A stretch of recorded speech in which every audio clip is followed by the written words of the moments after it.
Bienvenidos a todos. Welcome everyone to CA Talks, a podcast for students by students. I am Angie Mejia, and this is my co-host, Nico.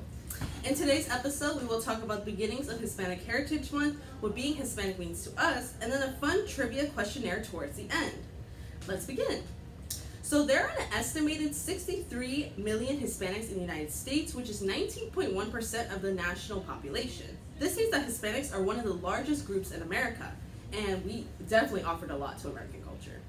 And all started in 1968. Representative Edward R. Roybal sponsored Hispanic Week, which was signed into law by President Lyndon B. Johnson.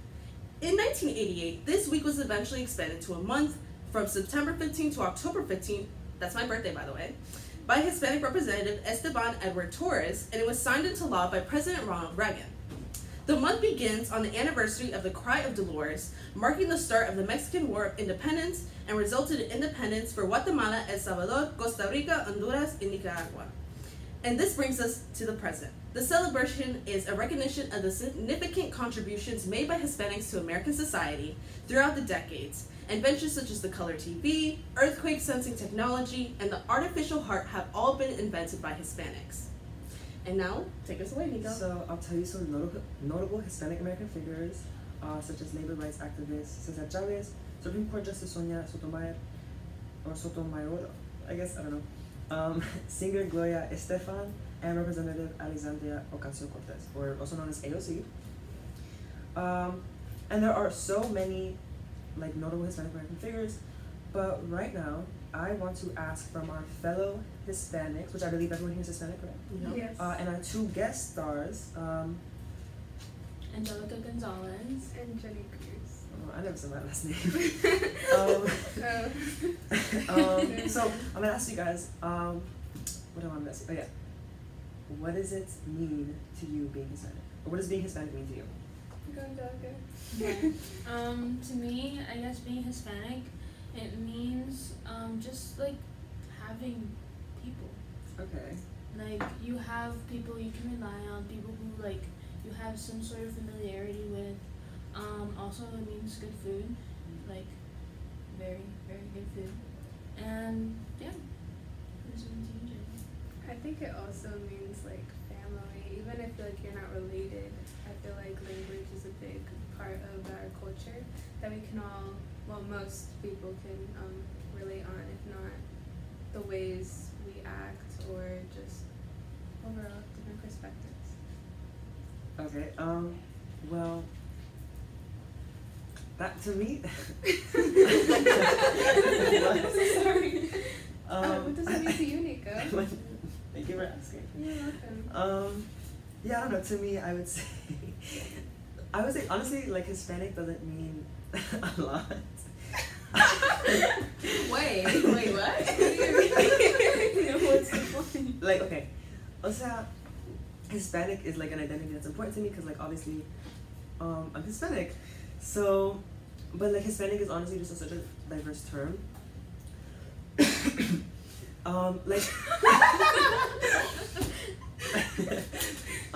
Okay, y'all got me stuttering. Okay, so pretty much what I'm trying to say is that it's a very diverse term. One person can be Hispanic, or two people can be Hispanic, and they can have foods that are from their cultures that are completely different, dances, their accents, and even the way they look. And they can both be Hispanic, and they're not gonna be similar culturally, and that's very possible. And I think that's why I want to say being Hispanic is just so diverse. But I think that's what's so beautiful about the Hispanic identity is that it is so diverse, you know. I don't know. I think for me especially, I think it's very versatile. Being Hispanic means that you're not confined to a box, and you're willing to kind of just, I don't know how to say it, but it's more of you're very fluid in how you interact with other people. Let's say you're, for example, my family's Honduran, and then I meet someone who's Mexican, and I'm like, hey, oh my god, we're both Hispanic, we're friends like that, for real. And we speak Spanish to one another, and it's just having that instant connection is so important, because I don't think there might not be that connection with other cultures that Hispanics have, and it's just really cool that we have this identity to us that we're really proud of.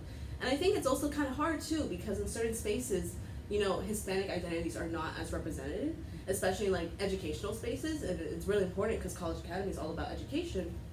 And when it comes to entering those certain spaces, it's not really given that same regard, and it's unfortunately really sad. But knowing that we have that pride about us, knowing that means that all of us can enter these spaces and we don't feel alone because we are surrounded by so much love in our community, and we are willing to be that person for another, like to be that like role model for another person. And it's just really important because like, you know, we're gente, like, you know, it's not saying like we're just one culture, like we're like mi gente, like this is my people and we're gonna support them no matter what. Yeah, I honestly I do agree. Like I know I was saying it's like diverse, but like there's still similarities between all the Hispanic cultures. Like obviously, like Hispanic, we all speak Spanish. It's pretty big. You know, like language, and then you know there's like parallels among the cultures. Cause like okay, let's take Colombia. That's where my parents are from, and then Puerto Rico, which I believe are where your parents are from. Like they're different countries, but like some parts of Colombia and like Puerto Rico like have similar foods. Like I know that in Puerto Rico they eat tostones, and then in where my mom's from, like where she's from, we also eat tostones, but we just call it different, like a different thing, we call it patacon. But like yeah, it's like smashed plantains that's like fried. And then also can we just say how good those are though? That's so good. And then also dances like again like in Colombia we made cumbia, and then Mexico, like Mexicans, they also like they took cumbia and then they added their own spin to it. Like obviously it's different, but like it's still got that same like beat to it. And then you know there's a lot of stuff that we share, and I think that's another beautiful thing about like the Hispanic community is that we're all different, but there's like we're connected. You know? Yeah. Okay. Yeah. I can definitely relate into like being connected like with any type of Hispanic, because like I work at like a Tex-Mex restaurant, and sometimes people that don't know how to speak English come in and ask me like, oh, is there anyone that speaks Spanish? And like I can just like kind of connect with them, even though I feel like some of our Spanglish is like broken, especially for me. Like yeah, like I'll have people come in and they're like smile just for the fact that I know Spanish or something like that. Even if it's a bit broken, it's fine. So yeah. Yeah, I love whenever like I have to like help someone who doesn't know English. Like honestly, that like brings me so much happiness because, like I understand like how it can be hard like in a different country. Even though I'm not from this different country, like I see how my parents could sometimes like struggle with like the big cultural difference in America compared to where they're from, and you know seeing like these two like a couple or like even this one single lady or man or whatever, like looking around the store and being confused because they want to find something but they can't because they just haven't learned English yet like that, and then like I'm able to help them, like that just I don't know, like it just makes my day better. Another thing that I realized about like being Hispanic is that there is a lot with like especially being in South Florida, like you're never alone. Like I think like there's not that much of a culture shock, even though there is. But I think like being in Florida, it's like especially important because Miami's right there, and like there's so much immigration here in South Florida. Like you can find someone, you can find your community. And I think, you know, if one of you could just like elaborate on like that one moment where like you really felt like connected to someone, you know, of Hispanic culture, because you really felt that, like, you know. Well, actually, this is kind of recent because it was happening when we were doing our convention, and I was talking to one of the juniors, and one junior asked like, "Oh, where are you from? Like, where's your family from?" So I was like, "Oh, like I'm Colombian." And then one of the juniors was like, "Oh my, I'm also Colombian." I'm like, "Oh, that's so cool. Where are you from? Like, what part of Colombia?" And then she was like, I think she said from Barranquilla. And I'm like, oh my god, like that's the coastal region. And like I haven't met, like when I meet Colombians, they tend to be from like Bogota, Cali, or Medellin. But like my mom, she's from Santa Marta, right? And like Barranquilla is not Santa Marta, but they're very close. I think they're like 2 hours away, and they're like pretty like regionally, like they're in the same region of Colombia, like so culturally they're pretty similar. So I don't know, like I was just like, oh my god, like they get it, or like they know like the costeño stuff. You know? It's like, can you repeat the question? Yeah, so just talk about like a moment where like you really felt that like connection to like, you know, your culture. Okay, so I used to like dance baile folklorico, which is basically, well, they don't only have it in Mexico, but I danced the Mexican version, and I feel like that really connected me to my roots, just because I never really grew up with wanting to like learn about my culture. It was just like, oh, it's my culture, like I don't want to connect to it, or like I don't see myself going out of my way to go and connect myself with it. And it really connected me because my stepsister that lives in Mexico, she actually like teaches baile folclórico. Entonces, that kind of like created a bond between us in a way, I feel like. So the next thing that I would like to ask is about, I guess we kind of talked about it a little bit, you know, tell us more about where you guys are coming from. Like, not everyone who's watching this is Hispanic, and even if they are, there's a very high chance that they're not from one of our 4 countries, right? They could be from, like, I don't know, Argentina, which is not the 4 countries if you didn't know. And so, you know, my point is, like, they might not know, so, like, tell them, like, you know, just tell them about it. Like, oh my god, I'm dragging this on. Just somebody take it away before I keep talking. Okay, anyways, so when we talk about like our culture, like what do you think of when you think about like your respective countries? Like what is that thing that is super culturally significant? We're in Broward, right? I would hope so. Yeah, so I feel like music is a big thing within the Mexican culture. Like, yeah, I don't know. I think, I didn't want to touch that. Like for Puerto Ricans, I guess, like what signifies like being Puerto Rican or like what identifies with that. Like salsa music, salsa artists like Marc Anthony. Like it just, I guess it helps you know like there's like some representation out there, I guess. And like food wise, of course, like what like I register as like, oh, this is Puerto Rican, this is what I love about Puerto Rico, is like food like piñón, which I don't know if you guys know what it is, but it's like a lasagna of some sort, but instead of like, you know, pasta, red sauce, all that stuff, it's fried sweet plantain, ground beef, green beans, and then some people put cheese on it, and it's like, it's really good, it's really good. And then and then something else that they do in Puerto Rico, I don't know if they do it anywhere else, but like, you know how like Puerto Rican empanadas, where it's like that plantilla that they have, that's like from like a pastel kind of, or like an empanada. They'll use it, but they'll put a hot dog and cheese on it, and I just think that's so weird, cause like when do you really see that? It's like an odd combination, but it's like it like signifies Puerto Rico. So, yeah. Do you have anything to say, Nico? About Puerto Rico or Colombia? Colombia. Oh, okay. I'm trying to think. Oh my god. On the topic of food, I love Colombian food. I'm sorry, I didn't know so convincing. I mean, I hope you do. Yeah. I'm obviously not like a fan of everything. Like, we have I forgot how to say something. Ajiaco? No, yeah. Oh, okay, you know what? Which is like a soup.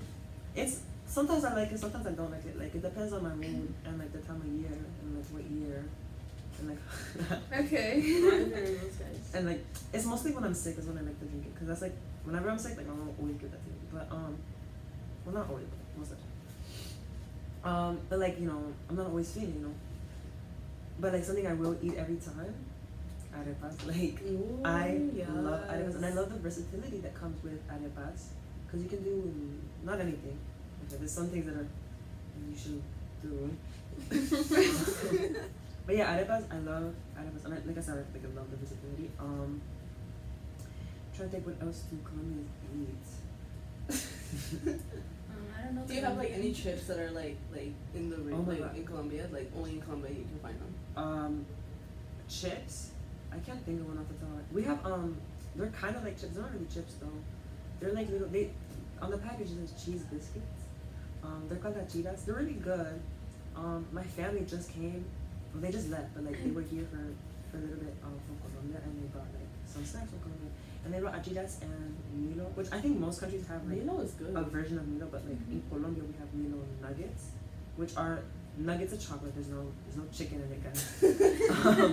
But it's like nuggets of chocolate made of like the Milo brand, and they're like pretty good. I always like them, but sometimes they're kind of like acidic, like something they burn my throat. I don't know. And then yeah, again the achiras, which are like cheese biscuits. Honestly, I would say like junk food.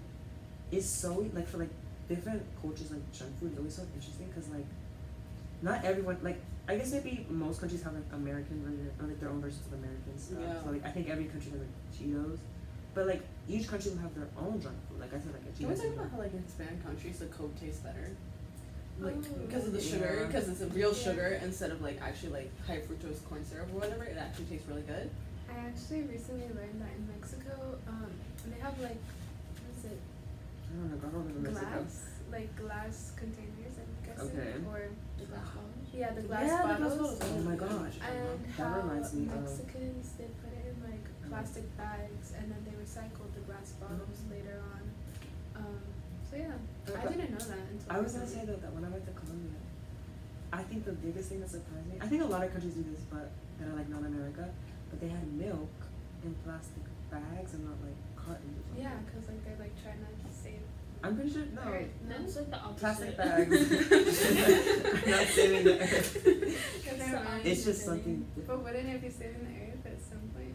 I don't know. I don't think so. Because they're recycling the I don't know. glass. I'm not an environmental scientist. If any CA student is studying environmental science or something, tell us. Like, let us know in the I don't comments. think or- you would. I took one Whatever. like course in environmental science. I think that makes Did you me learn that? yeah, that makes me an expert. Okay, so Yeah. so does Tell plastic, us. does milk in plastic bags, is that better for the environment than milk in plastic jugs? I don't know. We just learned about pollution the entire time. We were learning Well, that's about pollution. about straws. Okay, well, Well, we were learning about nuclear waste and climate change. Anyways.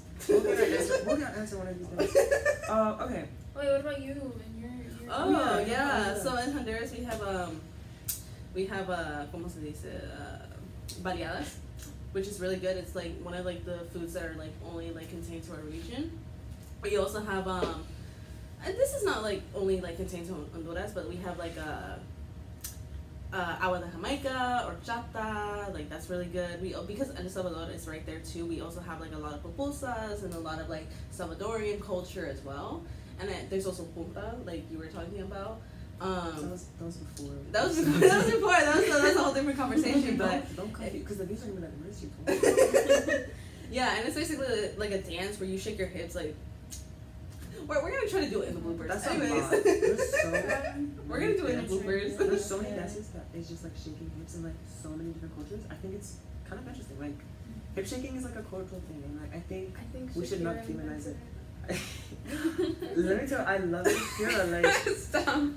Are you sure that's not biased? oh, don't spoil it. They'll figure out why that might be biased. But okay, I just want to mention opportunities that might be coming up, especially for the juniors. I don't know about, I guess maybe for the seniors too, about like opportunities for Hispanic students, mostly with the HSM or Hispanic Scholarship Fund. I do believe that they give scholarships if you like apply or something like that. I don't know for the women's Something. That's for senior year. for seniors, That's obviously. for senior year. But for junior year, they did. I know that for our year, I'm assuming they're gonna do it again next year. They did have the YLI, the Young Leadership Institute, which is a fly-in to. I don't know if they'll do the same schools, but for our year, we had the choice of choosing between U Chicago or University of Southern California. Yes, USC. Which let me tell you, I've been getting like emails from USC, but I'm thinking it's like the University of Southern California, but it's not. It's University of South Carolina, and I get so sad because I actually like USC. I think it's such a I'm sorry. I want to Anyways, TMI. but that's not whatever. But yeah, so be on the lookout. I think that opened in like February or like January, and it closed in like late February. So for juniors, be on the lookout for that fly-in because fly-ins are always so good to learn and to like understand like what school you're going. So yeah, just be on the lookout for like. There's also so many more different types of like opportunities for And juniors. for that program for YLI, it really helps for like your college application process and like financial aid, learning about all that stuff. So that is everything we have for today's episode. We hope you enjoyed your watch. And be on the lookout for the next episode. And make sure for the juniors, not the seniors. Make sure you are preparing for the PSAT, which at the time of this episode's release should be in like about a month. And I would say like a month. I would say start studying now if you haven't already, because you guys want to get that. Want to get that money. the National money. Merit Star. National Merit. Exactly. And yeah, again, thank you for watching.